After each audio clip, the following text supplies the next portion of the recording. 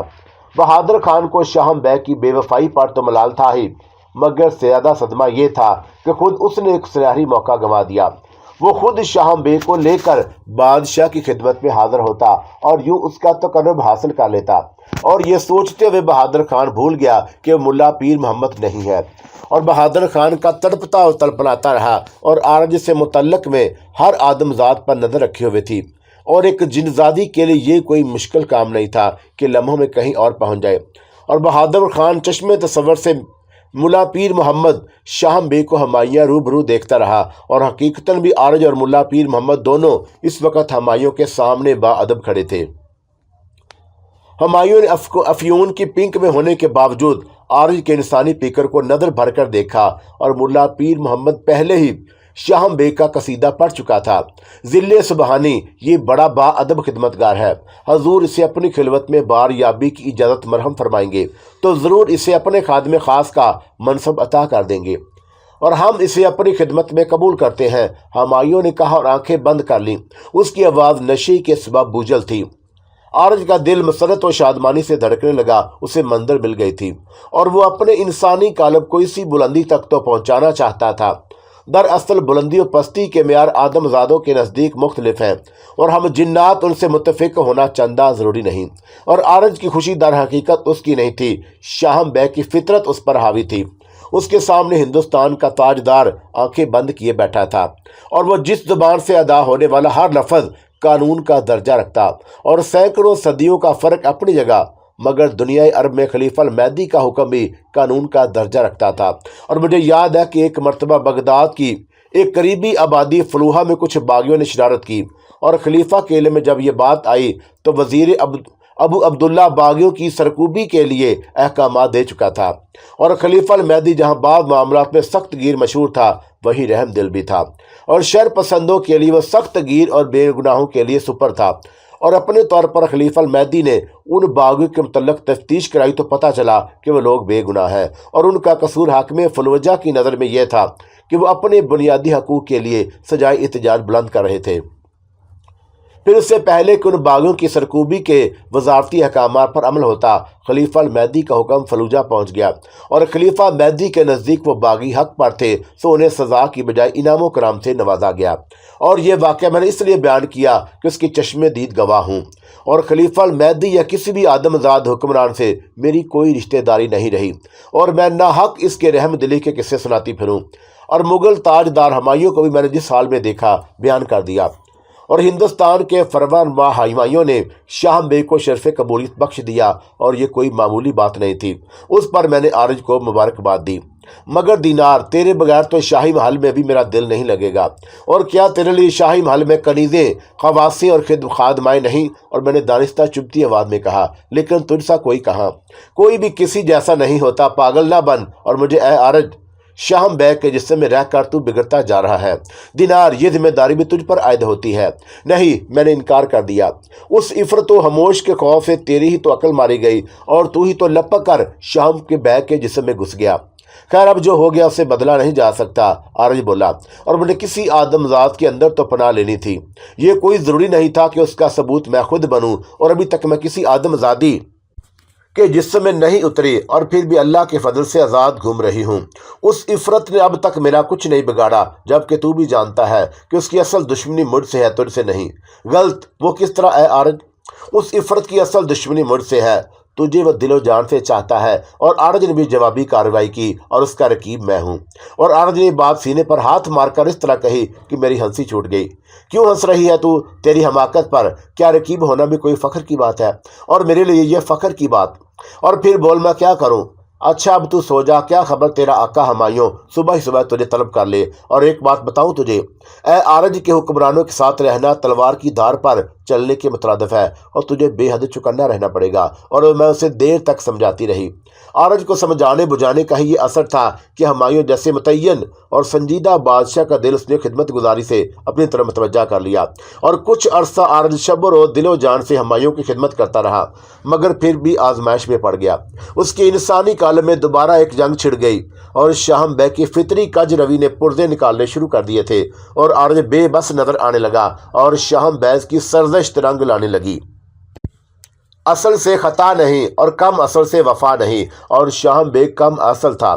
اس نے جن عمرا اور منصب داروں سے تعلقات بڑھائے ان میں بہادر خان کا بھائی اور مغل افواج کا سپہ سالار خان زمان پیش تھا، اور ایک شاہم بیگ ہی کیا، ہر کوئی بلی کا بچہ بھی حکمران وقت ہمایوں کے قریب پہنچنے میں کامیاب ہو جاتا تو یہ لالچی آدم زاد اس کے آگے پیچھے بھی اپنی اپنی دمیں ہلاتے نظر آتے، اور شاہم بیگ تو پھر آدم زاد تھا۔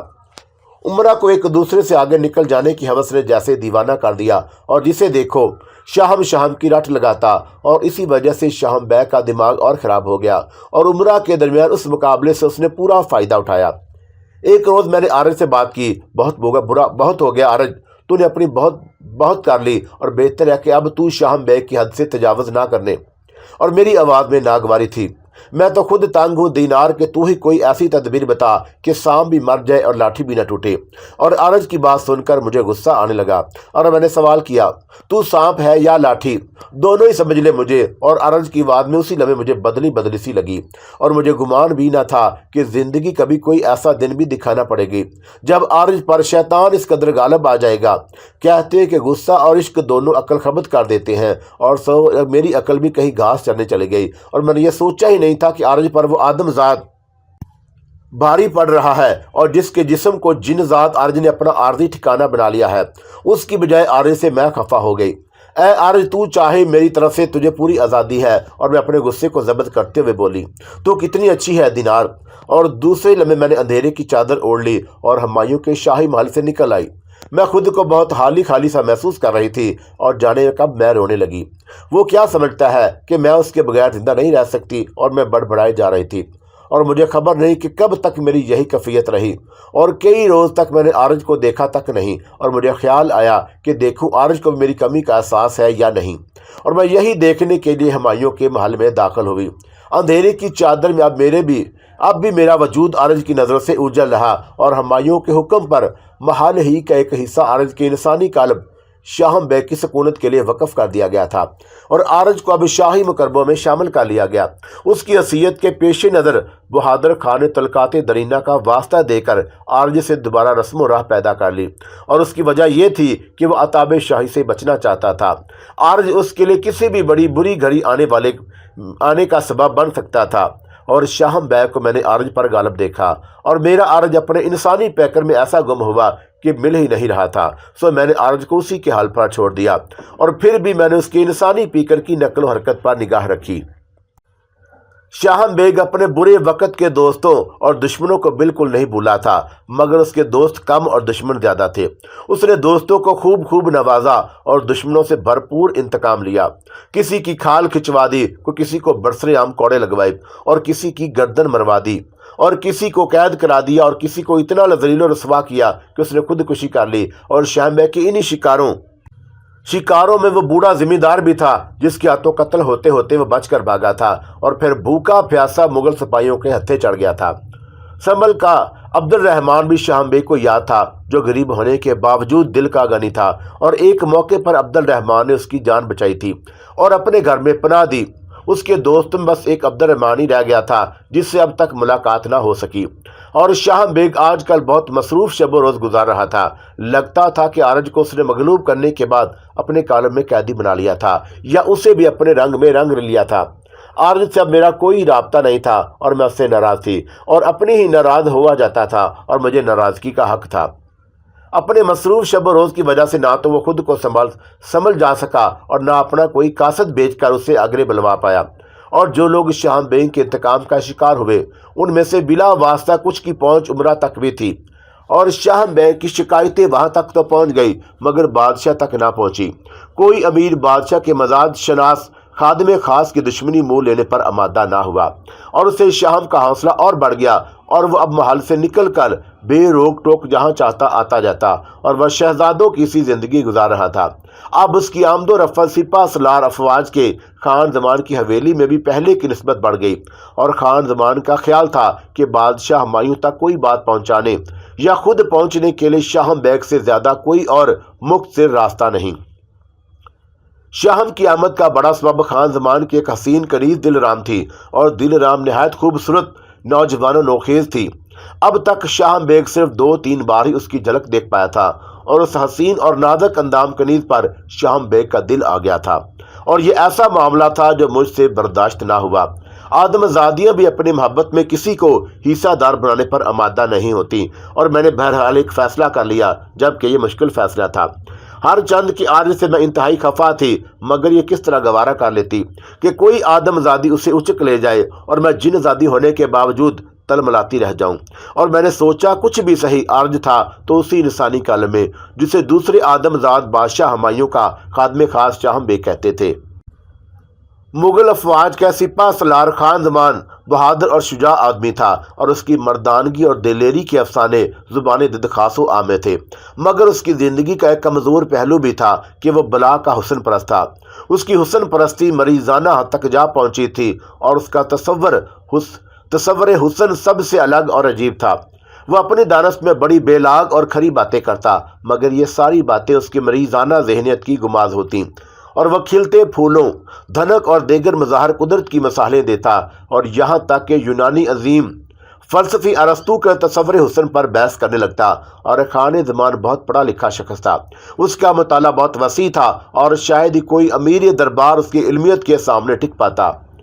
شاہم بیگ اس کی صحبت میں یہ باتیں سنتا تو ان کی گہرائی پر غور کیے بغیر فوراً تائید کرتا، اور اہل محفل میں کسی کی مجال نہ ہوتی کہ شاہم بیگ کی تائید کے بعد کچھ کہتا۔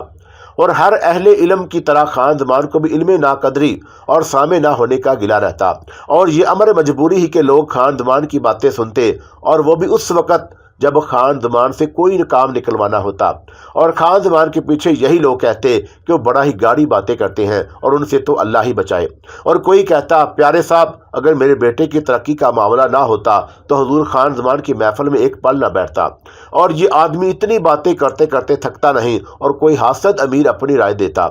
ان تمام افراد کے برعکس شاہم بیگ خان زمان کا بہترین سامع ثابت ہوتا، اور دوسرے آدم زاد خان زمان کے تقریریں سنتے سنتے اونگنے لگتے، مگر کیا مجال جو شاہم بیگ پلک بھی جھپکا لیتا، اور اس پر خلوت میں خان زمان شاہم بیگ سے کہتا شاہم ہمیں خبر ہے کہ تم سے اچھا اور کوئی سامع نہیں، اور صرف تم ہی ہماری باتیں سمجھتے ہو، اور باقی جو لوگ یہاں آتے ہیں سب جاہل اور خود غرض ہیں، اور ہماری تعریف کر کے ہم سے اپنے اپنے کام نکلوا لیتے ہیں، اور نہیں جانتے کہ ہمیں ان خود غرضیوں کی پہچان ہے۔